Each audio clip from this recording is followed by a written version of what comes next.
suka dibawa ke majelis talim di Jakarta, di mana buat kayak Showing. bahan marketing gitu loh. Oh, oke, bahan marketing.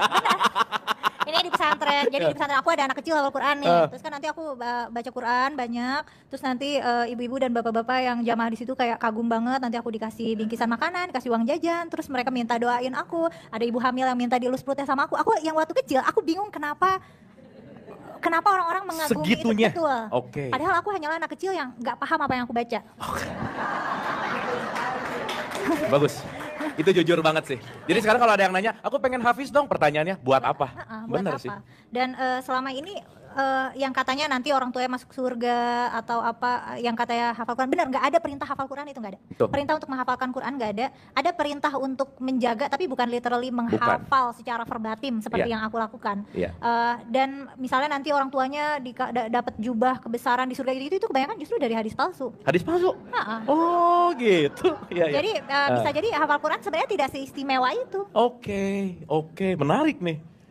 Dan ngapain, aku ngerasa juga ini anak-anak banyak banget PR hafalannya. Waktu kecil kebetulan kayaknya menghafal itu salah satu core strength aku, jadi termasuk gampang. Malah kayak kitab-kitab kecil tuh kayak sengaja aku hafalin, nggak tahu buat apa, nanti supaya kalau ujian ditanya aku bisa jawab secara verbatim dari kitab gitu. Emang yang teksnya di kitab gitu, kayaknya supaya pamer aja sih, karena kan gua hafal loh gitu ya. Karena guru-guru kita, sekolah kita sangat menghargai hafalan.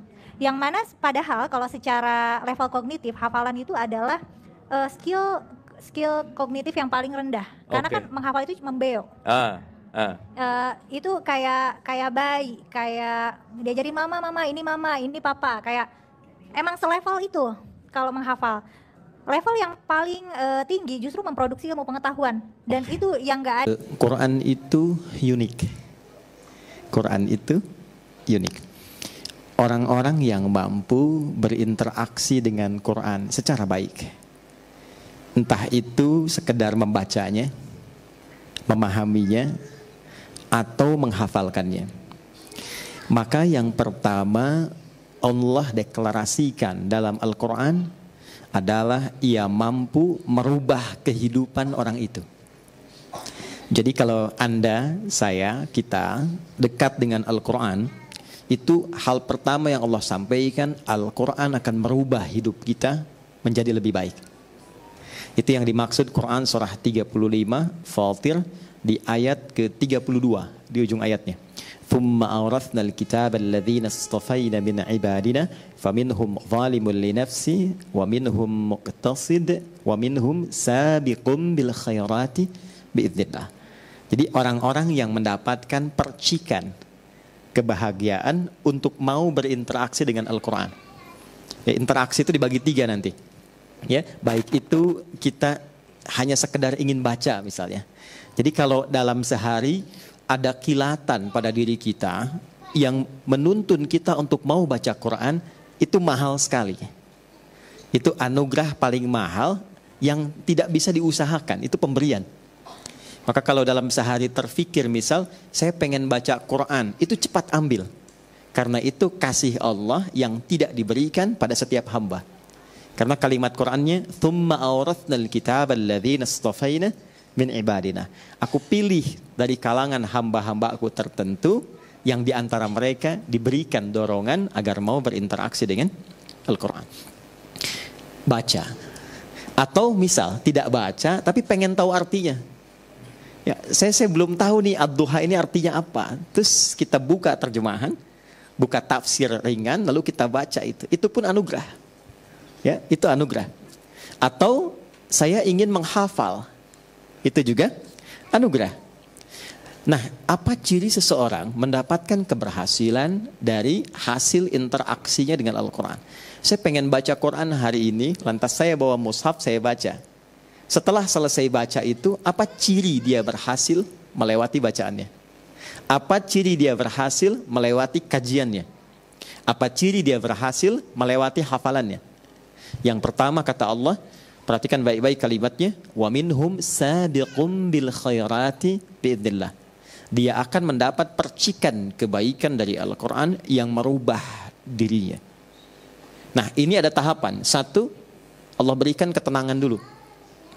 Jadi kalau teman-teman membaca Quran, dan itu melahirkan ketenangan, kelapangan dalam hati, itu ciri anugerah pertama yang Allah berikan pada kita. Jadi kalau baca Quran pertama kali itu, jangan harap bertambah harta. Kalau bertambah harta, kerja. Ya, oke. Baik. Kalau Anda ingin berharap kedudukan, berusaha. Tapi kalau Anda ingin mendapatkan ketenangan, silahkan salah satunya ambil wudhu, buka mushaf. Menariknya begini kadang-kadang.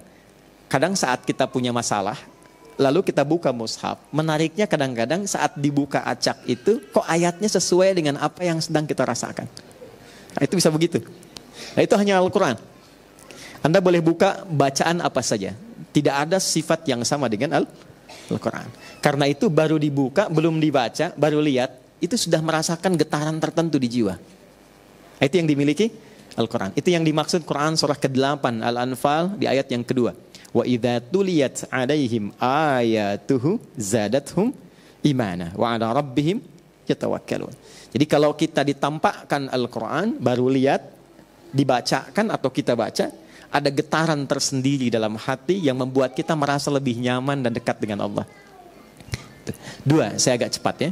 Karena ini ada santri di sini, saya penting ingatkan dan termasuk kita. Ya. Quran semakin diinteraksikan, setelah mendapatkan ketenangan, Quran merubah kita menjadi lebih baik. Jadi maaf ya, adik-adikku yang di musyawarah ini yang belajar Quran, bukan berapa banyak yang Anda hafalkan. Kalau cuma mau hafal Quran gampang. Saya di Tripoli, itu kalau sedang dialog lintas agama, itu beberapa partner dialog itu non-muslim hafal Quran. Ada yang hafal. Jadi kalau sekedar hafal gampang. Saya punya burung beo, ya, sekarang sudah mati, tapi saya yakin matinya husnul khotimah. Ya. Hari Jumat dia, ya, dia meninggal hari Jumat setelah mengetahui Allahu Akbar, hafal, dan telah hafal ayat pertama surah Al-Ikhlas, dan dia menyapa setiap orang dengan salam. Dan saya beri nama dia Suneo, ya, karena suka nengokin orang. Setiap orang datang, Assalamualaikum, Assalamualaikum, katanya, Allahu Akbar, Allahu Akbar.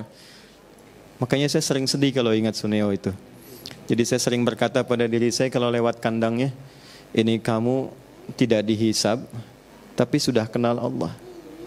Banyak orang-orang yang terancam dengan hisab, dia belum kenal Allah. Kamu tidak dihisab, tapi kamu bisa sapa orang dengan salam. Ada orang yang bahkan mengatakan sudah beriman, tapi dia belum mampu menyapa orang lain dengan salam. Nah, itu poin besarnya. Jadi kalau sekedar hafal, hewan pun bisa hafal. Tapi hafalan hewan itu tetap tidak merubah dia menjadi lebih baik. Ya, buktinya Suneo kalau pipis sembarangan tuh. Baik. Nah, maka teman-teman santri ya, ingat baik-baik. Semakin banyak yang dihafal, semakin merubah diri Anda lebih baik.